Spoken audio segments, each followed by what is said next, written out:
تمريره للخصم وعادت من جديد لتكون مكنسيه الان في الجهه اليمنى.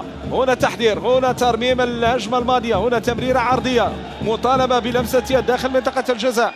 الممرر هو ايوب لغراس. عادت من جديد للكوديم جول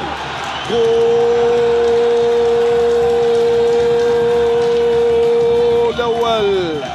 محمد عزيز مدربا يسجل فريقه هدف، وسيد ومن غير مصطفى. هذا الشكل من حمزه جنان الله، يحاول يمر حمزه جنان الله جهه اليسرى. فكرنا بعطيه عطيه الله، فكرنا يحيى عطيه الله بنفس الاسلوب وبنفس الطريقه. ونشوف هنا كره ممتازه، دخول داخل منطقه الجزاء، جول جول جول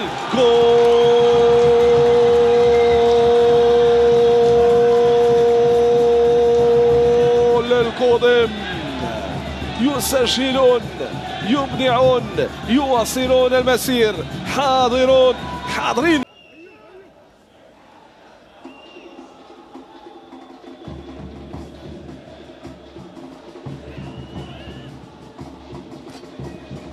كرة تنفذ ممتازة، هدف في هذه المحاولة الجميلة الرائعة التي أتت داخل منطقة الجزاء. كرة لعبت داخل منطقة الجزاء يتم استثمارها بهذا الشكل، تدليل الفارق في الأنفاس الأخيرة. إبراهيم أمزيلي يتمكن من زيارة الشباك. نشوفوا الإعادة.